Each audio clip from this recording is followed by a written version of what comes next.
قال النبي صلى الله عليه وسلم شعبان شهري ورمضان شهر الله او كما قال عليه الصلاة والسلام۔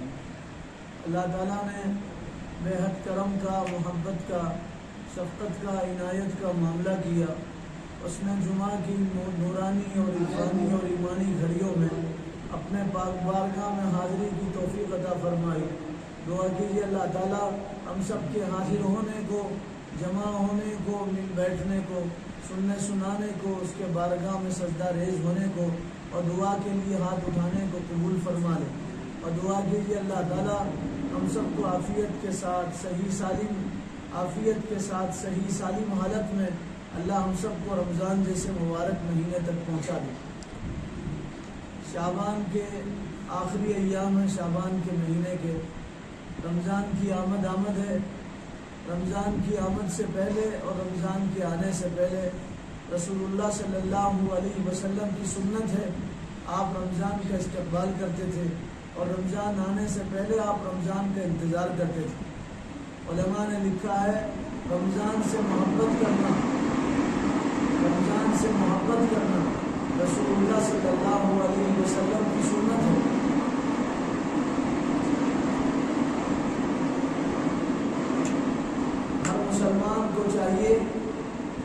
ہر مسلمان کو چاہیے وہ رمضان سے محبت کرے۔ رمضان سے محبت کرنا رسول اللہ صلی اللہ علیہ وسلم کی سنت ہے اور آپ کی عادت ہے۔ رمضان آنے سے پہلے آپ رمضان کے بارے میں خوش ہوتے تھے، رمضان آنے سے پہلے آپ دعا کرتے تھے، رمضان آنے سے پہلے آپ صلی اللہ علیہ وسلم رمضان کا انتظار کرتے تھے۔ تین چیزیں ہیں، رمضان سے محبت کرنا ہر مسلمان کے لیے ضروری ہے، حضور کی سنت ہے۔ مسلمان ہونے کی علامت اور پہچان یہ ہے رمضان آنے سے پہلے خوب رمضان سے محبت کریں، رمضان آنے سے پہلے رمضان کا استقبال کریں۔ رمضان آنے سے پہلے رمضان کا استقبال کرنا رسول اللہ صلی اللہ علیہ وسلم کی سنت ہے۔ آپ رمضان آنے سے پہلے دعا کرتے تھے اور یہ کہتے تھے یا اللہ صحیح سالم رمضان تک پہنچا دے۔ رمضان آنے سے پہلے حضور دعا کر رہے ہیں، 2 مہینے پہلے سے دعا کر رہے ہیں اور یہ کہہ رہے ہیں یا اللہ رجب اور شعبان میں برکت عطا فرما اور رمضان جیسے مبارک مہینے تک ہم سب کو پہنچا دے۔ آپ رجب سے رمضان کی دعا کر رہے ہیں، شعبان کے پورے مہینے دعا کر رہے ہیں، رجب کا چاند دیکھ کے دعا کر رہے ہیں اور یوں کہہ رہے ہیں یا اللہ ہمیں رمضان تک پہنچا دے، رجب شعبان میں برکت عطا فرما۔ کتنے لوگ جن کے بارے میں جن کے مقدر میں موت طے ہے، شعبان اور رمضان میں کتنے لوگ مر جاتے ہیں، بیماری سے مر جاتے ہیں، ایکسیڈنٹ سے مر جاتے ہیں، اللہ کی طرف سے بلاوا آتا دنیا سے چلے جاتے ہیں، بیوی بچوں کو یتیم کر کے اور اپنی بیویوں کو بیوہ کر کے چلے جاتے ہیں۔ حضور رمضان سے 2 مہینے پہلے دعا کرتے تھے یا اللہ ہمیں عافیت عطا فرما، خوب برکت عطا فرما اور رمضان سے پہلے یا اللہ موت نہ دے، رمضان تک پہنچا دے۔ تو رمضان آنے سے پہلے رمضان کو ویلکم کرنا، رمضان کا استقبال کرنا، رمضان آنے سے پہلے رمضان کی تیاری کرنا رسول اللہ صلی اللہ علیہ وسلم کی سنت ہے۔ آپ رمضان آنے سے پہلے رمضان کی تیاری کرتے تھے۔ ہم تو غافل ہیں، پتہ ہی نہیں ہے یہ کون سا مہینہ ہے، اس کے بعد کون سا مہینہ آنے والا ہے۔ رمضان کی تیاری رجب سے، رمضان کی تیاری شعبان سے، رمضان کی تیاری 2 مہینے پہلے سے حضور کیا کرتے تھے۔ اب تو 2 گھنٹے پہلے پتہ نہیں ہوتا کہ آج چاند رات ہے، آج چاند دیکھنا ہے اور انتظار کرنا ہے۔ حدیث میں ہے حضور نے فرمایا شعبان گن گن کے گزارو، شعبان کا مہینہ گن گن کے گزارو۔ کیا مطلب؟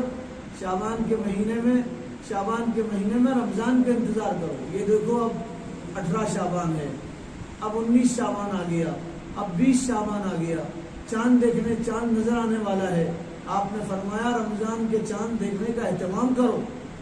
یہاں تو پتہ ہی نہیں چلتا، سارنگ بجنے کے بعد معلوم ہوتا ہے کہ رمضان آیا اور پہلی رات میں پہلی تراویح میں پوری مسجد خالی ہوتی ہے، 2-3 سب بھری بھی ہوتی ہے۔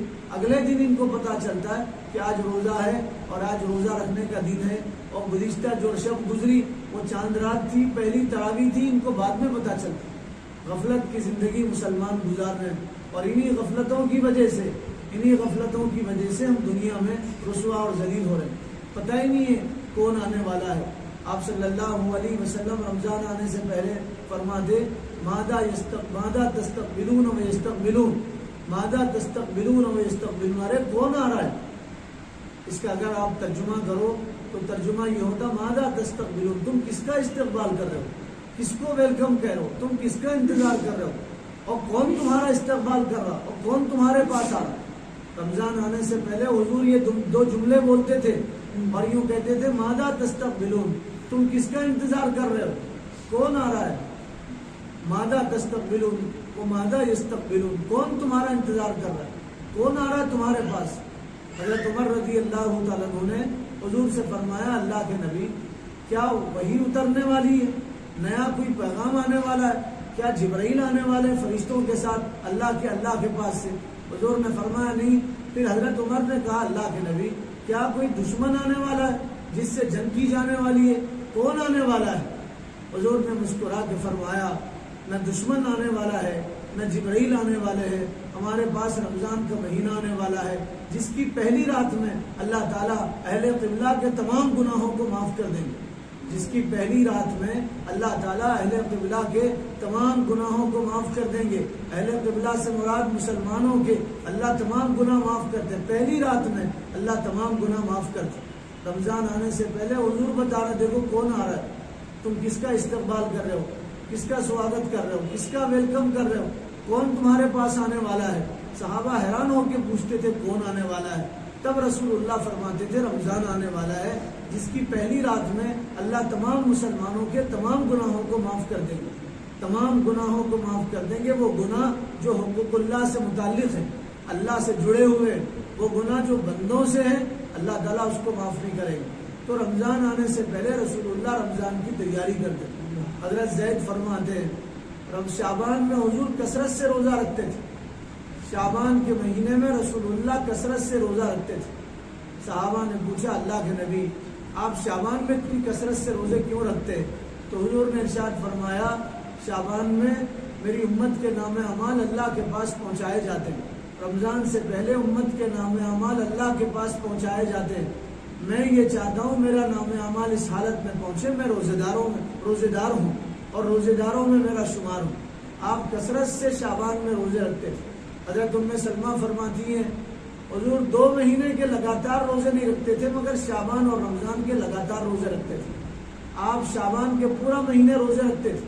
اصل میں شعبان کا مہینہ یہ پیش خیمہ ہے، شعبان کا مہینہ رمضان کی آمد کی خبر دیتا ہے، اس لیے آپ شعبان کے مہینے میں کثرت سے روزہ رکھتے تھے، پورا مہینہ روزہ رکھتے تھے۔ لیکن آپ روزہ رکھتے تھے، آپ نے امت کو تعلیم دیا کہ تم شعبان میں روزہ مت رکھو، امت کو تعلیم دیا کہ شعبان میں روزہ مت رکھو، اس لیے مت رکھو پھر تم رمضان میں نڈھال ہو جاؤ گے اور کمزور ہو جاؤ گے، اور رمضان کے روزے تمہارے تکلیف میں گزریں گے اور پھر تم رمضان میں پریشان ہو جاؤ گے۔ حضور نے امت کی تعلیم کے لیے کہا تم شعبان میں روزے کم رکھو، رمضان کی تیاری کرو۔ آپ صلی اللہ علیہ وسلم رمضان کی تیاری کر رہے، شعبان سے روزے رکھ رہے اور رمضان کی تیاری کر رہے، شعبان سے رمضان کی تیاری کر رہے۔ اس کو بند کر دیتے یہ میں کام نہیں کر رہا، اس کو بند کر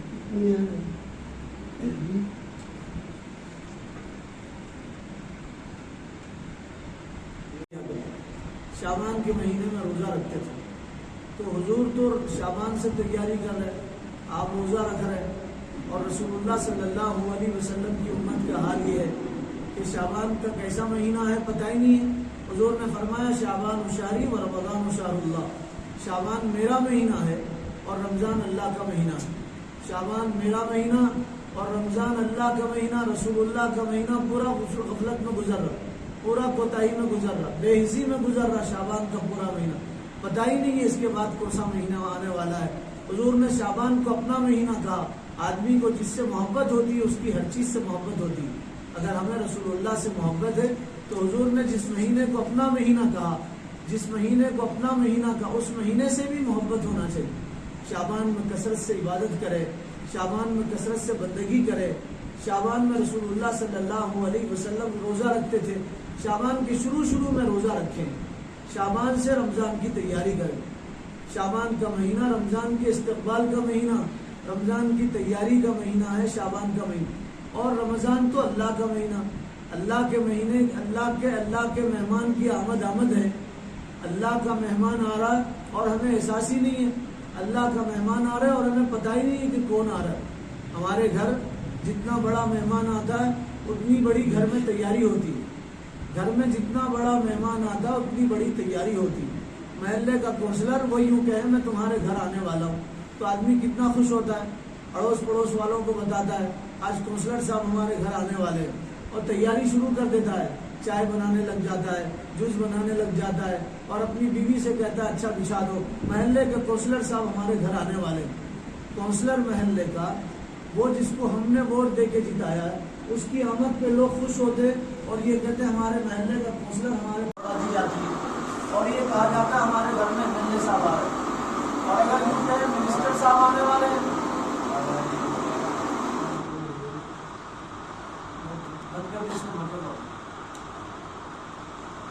ہمارے گھر میں اگر منسٹر آ رہا ہے تو لوگ کتنا خوش ہوتے ہیں. تیاریاں ہوتی ہیں, تاریخ لی جاتی ہے. جب تاریخ دے دی جاتی ہے تو پورے گھر کو سجایا سنوارا جاتا ہے. اور اگر کسی کے گھر میں یوں کہے کہ پردھان منتری آنے والا ہے, پی ایم آنے والا ہے, وزیر اعظم آنے والا ہے, دیش کا سب سے بڑا عہدہ جس پہ جو آدمی براجمان ہے وہ آنے والا ہے, تو گھر میں کتنی خوشی ہوتی ہے. پورا محلہ خوش ہوتا ہے, پورا شہر خوش ہوتا ہے. آدمی کی خوشی کا کوئی ٹھکانا نہیں ہوتا. آدمی خوشی میں آپے سے باہر ہو جاتا ہے کہ ہمارے گھر پردھان منتری آ رہے, وزیر اعظم آ رہے. رمضان کا مہینہ یہ تو اللہ کا مہمان ہے, اس کے آنے سے پہلے اس کی تیاری نہ کرنا یہ ہمارے لیے رسوائی ہے اور ہمارے لیے ذلت ہے اور ہمارے لیے بے حسی ہے. رمضان آنے سے پہلے کہ اللہ کا مہمان آ رہا اس کی تیاری کریں. کیا تیاری ہے اس کی؟ رمضان سے پہلے کیا تیاری ہے؟ گھر کو کلر کر لینا, بستر دھو لینا, کپڑے پورے دھو لینا. لوگ یہ سمجھتے ہیں رمضان آنے سے پہلے پسا لینا, رمضان آنے سے پہلے کھانے پینے کی تیاری کر لینا. یہ تیاری نہیں رمضان کی, یہ تو ظاہری تیاری ہے. یہ ظاہری تیاری ہے, یہ تیاری اصل تیاری نہیں ہے.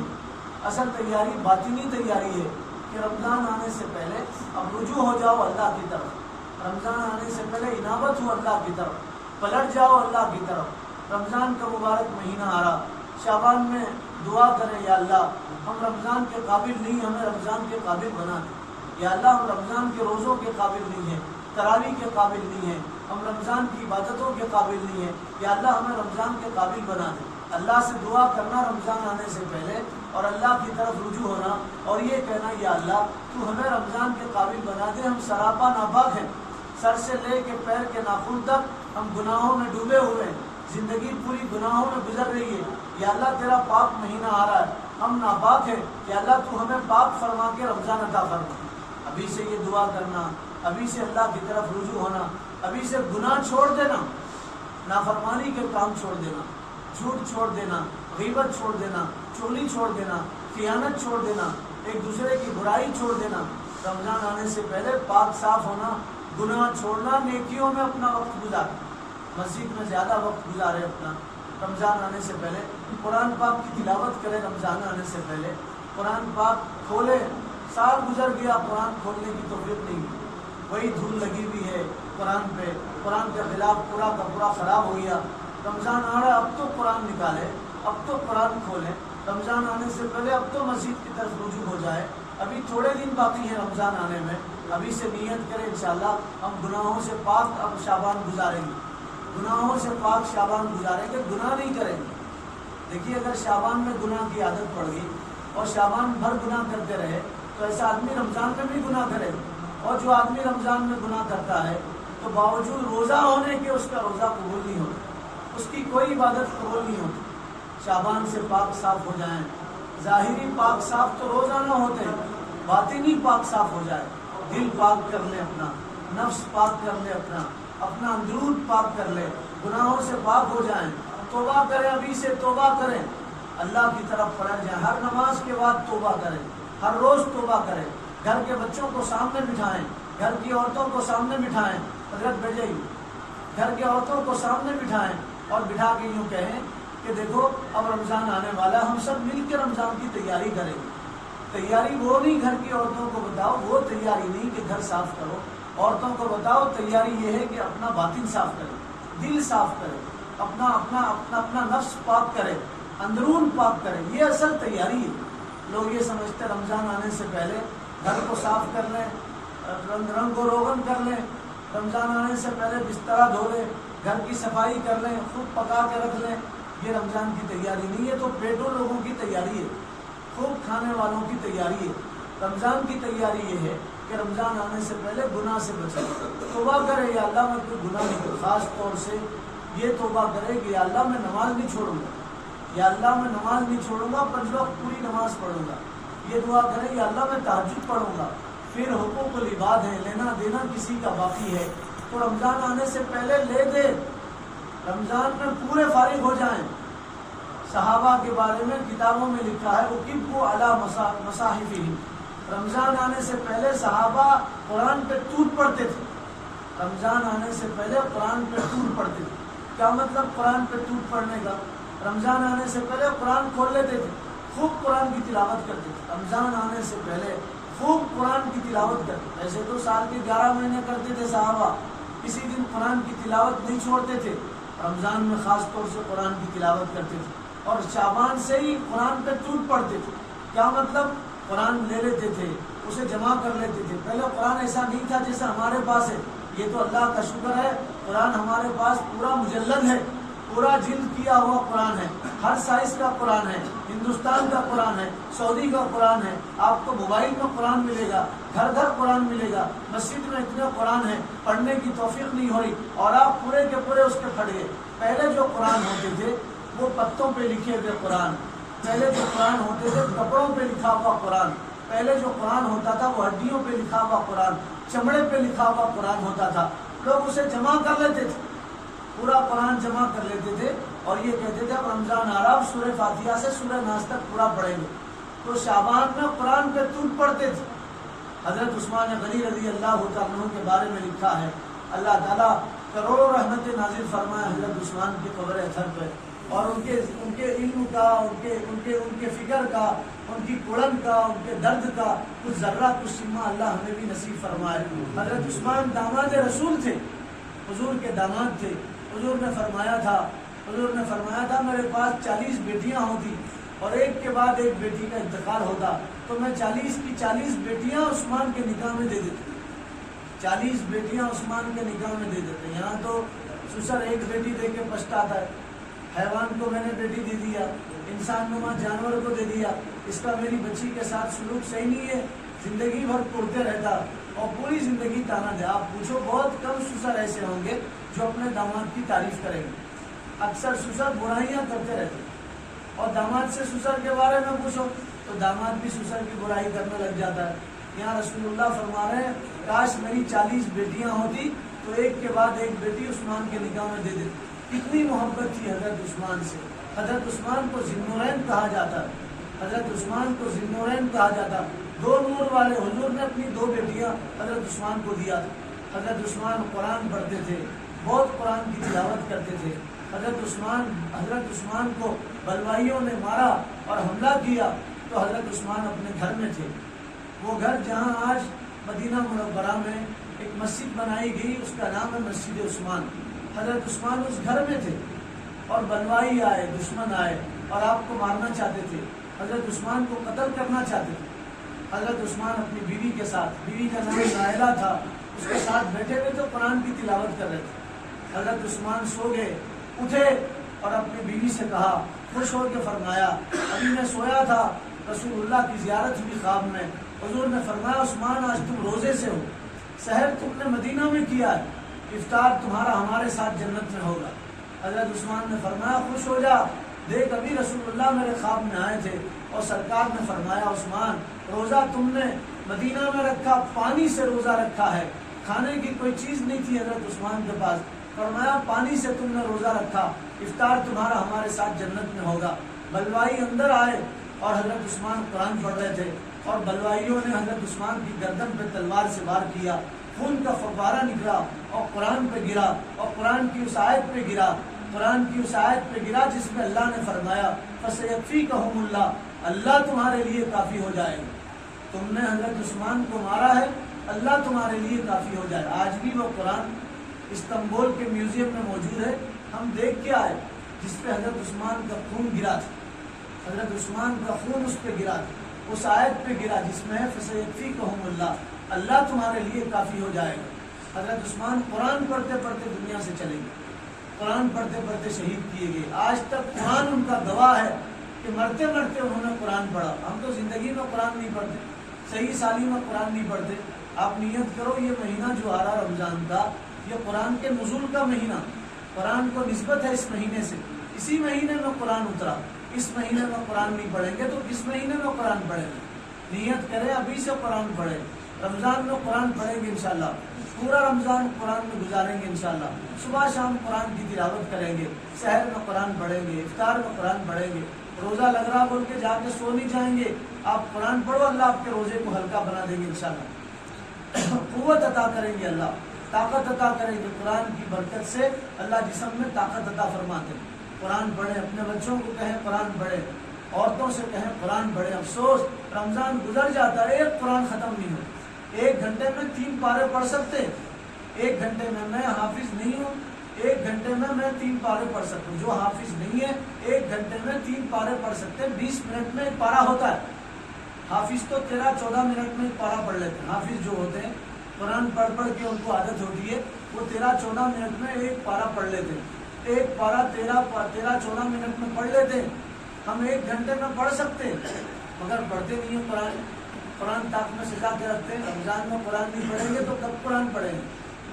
صحابہ شعبان سے قرآن پہ ٹوٹ پڑھتے تھے اور قرآن پڑھتے تھے، اور کتابوں میں لکھا ہے صحابہ کی تاریخ میں رمضان سے پہلے زکوٰۃ دے دیتے تھے، رمضان سے پہلے زکوٰۃ دیتے تھے، رمضان سے پہلے غریبوں میں صدقہ خیرات کر دیتے تھے۔ کیوں کرتے تھے؟ اس لیے کہ غریب رمضان کے روزے رکھ سکے، غریب رمضان میں افطار کر سکے، غریب رمضان میں سحر کر سکے، ان کے روزے بھی اچھے گزرے، اس لیے رمضان سے پہلے زکوٰۃ دے دیتے تھے، رمضان سے پہلے صدقہ خیرات کر دیتے تھے۔ اب تو ہم اگلی چاند رات تک شب قدر کے بعد لوگ صدقہ خیرات کرتے ہیں، ان چیزوں میں الجھیں گے تو آپ عبادت بھی کر سکیں گے۔ رمضان سے پہلے دے لے کے فارغ ہو جانا، رمضان سے پہلے دے دینا، لے لینا، فارغ ہو جانا، رمضان کو خالص اللہ کے لیے فارغ کر دینا، خالص عبادت کے لیے رمضان کو فارغ کر دینا۔ اب تو ہمارا حال یہ پورا رمضان گزرتا، امام صاحب مولانا مقرر جمعہ میں بیان کرتے بھی رمضان خیرات کا مہینہ، آخری دنوں میں ان کو یاد آتا زکوٰۃ تو رمضان میں دینا ہی نہیں، زکوٰۃ تو شعبان میں دے دینا، رجب میں دے دینا زکوٰۃ، باقی جو صدقہ خیرات ہے وہ رمضان میں دے سکتے ہیں۔ زکوٰۃ صرف زکوٰۃ دے کے خوش ہو جانا یہ بخیل ہونے کی آخری حد ہے، صرف زکوٰۃ دے کے خوش ہو جانا یہ بخیل ہونے کا آخری درجہ ہے۔ زکوٰۃ کے علاوہ بھی بہت سارے حقوق ہمارے مال میں، صدقہ خیرات ہے، مسکینوں کی مدد کرنا ہے، عطیہ دینا ہے، رمضان میں دینا ہے، روزوں کا بدلہ دینا ہے، روزے قبول ہوں اس کے لیے دینا ہے، خوب صدقہ خیرات کریں۔ صحابہ رمضان سے پہلے زکوٰۃ دے کے فارغ ہوتے، زکوٰۃ اصل میں حساب کر کے دینا ہے، حساب میں وقت لگتا، تو صحابہ یہ سوچتے تھے کہاں رمضان کا وقت حساب کتاب میں ضائع کر دیں، شعبان میں زکوٰۃ دے کے فارغ ہو جاتے تھے۔ عید کی تیاری رمضان میں کر، آخری پورا عشرہ تیاری کے لیے، آخری پورا عشرہ بازاروں کے نظر ہو جاتا، عورتیں بازاروں میں، بچے بازار میں، بڑے بازار میں، بوڑھے میں، سب بازاروں میں ہوتے۔ عورتوں کو کیا ضرورت ہے بازار میں جانے کی؟ رمضان سے پہلے ایک جوڑ کپڑا لے لیں، جوتا چپل لے لیں، بنیان لے لیں، رمضان سے پہلے رمضان کی تیاری کریں، رمضان کا پورا مہینہ فارغ کر دیں۔ رمضان نیکیوں کا مہینہ ہے، افسوس لوگوں نے اس کو کمائی کا مہینہ بنا لیا۔ دکاندار تو رمضان میں دکانیں لگا کے بیٹھ جاتے ہیں، نہ رمضان میں روزے ہوتے نہ رمضان میں تراویح ہوتی۔ یہ دنیا کا مال ختم ہوگا، نیکیاں ختم نہیں ہوں گی، نیکیاں باقی رہیں گی۔ یہ جو مال کمانے لگ جاتے ہیں دکاندار، ان کو سوچنا چاہیے یہ جو مال ہم کما رہے ہیں یہ ختم ہونے والا ہے، اور رمضان کی نیکیاں کبھی ختم نہیں ہیں۔ رمضان تو آخرت کی تیاری کے لیے، رمضان اللہ تعالیٰ نے آخرت کی تیاری کے لیے بنایا، تو ابھی سے نیت کریں اس رمضان کو انشاءاللہ ہم اچھا گزاریں گے۔ رمضان آنے سے پہلے رمضان کی تیاری کریں گے، کیا کریں گے رمضان میں؟ رمضان کی سب سے بڑی عبادت روزہ ہے، سب سے بڑی عبادت روزہ ہے۔ کوئی آدمی جان بوجھ کے روزہ توڑ دیتا ہے، ایک روزہ جان بوجھ کے چھوڑ دیتا ہے، یا ایک روزہ توڑ دیتا ہے، بہانے سے کہ میں کمانے والا آدمی ہوں، محنت کرنے والا ہوں، مجھے بیماری ہے، کمزوری ہے، میں پریشان ہوں، اگر آدمی یہ سوچ کے روزہ توڑ دے، افسوس کے ساتھ کہنا مالدار تو روزہ نہیں رکھتے، یہ سوچ کے روزہ نہیں رکھتے، یہ تو غریبوں کا کام، اور غریب یہ سوچ کے نہیں رکھتے میں تو غریب ہوں، کمانے والا ہوں، میں روزہ رہوں گا تو کیسے کماؤں گا۔ تو مالدار بھی روزہ چھوڑ رہا، غریب بھی روزہ چھوڑ رہے۔ مالدار یہ سوچ کے چھوڑ رہا کہ میں مالدار ہوں، مجھے روزے کی کیا ضرورت ہے۔ روزہ سب پہ فرض ہے، پورے مسلمانوں پہ روزہ فرض ہے، جو بھی بالغ ہو اس پہ روزہ فرض ہو جاتا ہے۔ ایک روزہ چھوٹ جائے اور آدمی پوری زندگی روزہ رکھے تو رمضان کے اس ایک روزے کی برابری نہیں کر سکتے، رمضان کے اس ایک روزے کی برابری نہیں کر سکتے۔ ایک روزہ کوئی آدمی جان بوجھ کے توڑ دے اور پوری زندگی روزہ رکھے تو رمضان کے اس روزے کی برابری نہیں ہوتی، اور ایک روزہ توڑنے والا حضور نے فرمایا اس کو اللہ کے غضب میں چلا جاتا، خدا کی ناراضگی میں چلا جاتا۔ ایک روزہ توڑنے والا اللہ کی ناراضگی اور اس کی غضب میں چلا جاتا۔ اب اندازہ لگائیے جو 4-5 روزے توڑ دیں، بہانے سے توڑ دیں، تو ان کو وہ اللہ کے کتنے غضب میں ہوں گے اور اللہ ان سے کتنے ناراض ہوں گے۔ رمضان کی بڑی عبادت ہے روزہ، ابھی سے فٹ ہو جائیں، تیاری کر لیں، ابھی سے مشق کریں، ریہرسل کریں کہ ہم روزہ رکھیں گے، ابھی سے اپنے آپ کو تیار کریں، ذہنی بیمار نہ بنیں، سوچتے ہیں میں کیسے روزہ رکھوں، رمضان آ رہا ہم روزہ نہیں رکھیں گے، نہیں، ابھی سے فٹ ہو جائیں اور یہ سوچیں نہیں میں روزہ رکھ سکتا ہوں، میں کیوں نہیں رکھ سکتا، دنیا کے لیے بھوکا رہ جاتا ہوں، دکان میں ہے، صبح ناشتہ کر کے چلے گئے، دوپہر کا ٹفن دینا گھر والے بھول گئے تو 4-5 بجے یاد آتا ہے، گراہک آ گئے، کھانا یاد نہیں آتا، دن گزر جاتا ہے، دکان میں بیٹھ کے آدمی کھانا یاد نہیں کرتا، رمضان میں کیسے کھانا یاد کرے، اللہ کو راضی کرنے کے لیے کھانا بھول جائے اور ابھی سے فٹ ہو جائیں کہ ہم رمضان کے روزے رکھیں گے انشاءاللہ، تراویح پڑھیں گے۔ اکثر مسلمان تراویح نہیں پڑھتے، اکثر مسلمان تراویح نہیں پڑھتے، چند لوگ تراویح میں آتے ہیں، شروع میں آتے ہیں، پھر آخر میں آتے ہیں، ایسا محسوس ہوتا ہے کہ شروع اور آخر میں تراویح ہے اور بیچ میں تراویح نہیں ہے، یہ ذہنوں میں یہ بیٹھا ہوا ہے شروع میں پڑھیں اور آخر میں پڑھیں گے تو بیچ کا ثواب مل جائے گا۔ اب تو کچھ لوگ یہ مسئلہ نکالے، کچھ عورتیں بولتی ہیں 3 روزے رکھے تو پورے مہینے روزے رکھنے کے برابر ثواب ملتا ہے۔ 3 روزے، پہلے عشرے میں 1 روزہ رکھو، دوسرے عشرے میں 1 روزہ رکھو، آخری عشرے میں 1 روزہ رکھو، 3 روزے رکھو تو پورے مہینے کے روزہ رکھنے کا ثواب مل جاتا ہے۔ یہ غلط بات ہے، پورے روزے حضور نے فرمایا پورے روزے فرض، قرآن میں ہے پورے روزے فرض ہیں۔ تراویح بڑی عبادت ہے، تراویح صرف رمضان کی عبادت ہے، 11 مہینے کی عبادت نہیں ہے۔ روزے تو آپ 11 مہینے میں کبھی بھی نفل رکھ سکتے، سنت روزے رکھ سکتے، لیکن تراویح آپ 11 مہینے نہیں پڑھ سکتے۔ تراویح صرف رمضان کی عبادت ہے، تراویح 1 مہینہ پڑھنا ہے، 20 رکعت پڑھنا ہے، 1.25 گھنٹہ تراویح پڑھنا، اللہ کے لیے پڑھنا ہے۔ آدمی دنیا کے لیے کیا کچھ نہیں کرتا۔ پہلے آپ دیکھیں انجن کے ٹرین ہوتی تھی جس کو آگ سے جلانا پڑتا تھا، تو لوگ آگ کے پاس ٹھہر کے لکڑیاں اور کولے ڈال کے اس کو جلاتے تھے، رات بھر جلاتے تھے، پسینہ ہوتے تھے، شرابور ہوتے تھے۔ ابھی بھی جو لوگ لوہے کے کارخانے میں کام کرتے ہیں تو آگ میں تپتے پھر بھی کام کرتے، آگ میں تپ کے کام کرتے۔ ایک بندہ روزی روٹی کے لیے آگ میں تپ کے کام کرے اور آخرت کے لیے 1.25 گھنٹہ تراویح کی نماز نہ پڑھے، فیان میں تراویح کی نماز نہ پڑھے، مسجد کے سائے میں تراویح کی نماز نہ پڑھے، کتنی افسوس کی بات ہے۔ تراویح کا اہتمام فرمایا، لوگ علماء نے فرمایا جس کا رمضان صحیح گزرا اس کے 11 مہینے صحیح گزریں گے۔ رمضان صحیح کیسے گزرے، 11 مہینے صحیح کیسے گزریں گے، کیسے پتہ چلے گا؟ فرمایا 30 روزے پورے رکھو، 30 تراویح پورے پڑھو تو سمجھو تمہارے سال کے 11 مہینے صحیح گزریں گے۔ 30 روزے رکھے، 30 تراویح پڑھے، سال کے 11 مہینے صحیح گزریں گے۔ تو رمضان سے پہلے رمضان کی تیاری حضور کی سنت ہے، غفلت میں نہ گزارے، تھوڑے دن بچے رمضان آنے میں، ابھی سے تیاری کرے، رمضان آنے سے پہلے گناہ چھوڑے، توبہ کریں، شرمندہ ہو جائیں، معافی مانگے، ہر نماز کے بعد دعا کریں، یا اللہ کتنے رمضان آئے گزر گئے، غفلت میں گزر گئے، یہ آنے والا رمضان ہے، ہو سکتا ہے میری زندگی کا آخری رمضان ہو، یہ آخری رمضان سمجھ کے اس کی تیاری کرے، دعا کرے اللہ سے اور یہ کہیں اللہ مجھے صحیح سالم رمضان تک پہنچا دے۔ دعا کرے اللہ تعالیٰ عمل کی توفیق عطا فرما دے اور پورے دنیا کے مسلمانوں کے لیے اللہ اس رمضان کو سلامتی والا رمضان بنا دے اور انقلاب والا رمضان بنا دے۔ ہمارے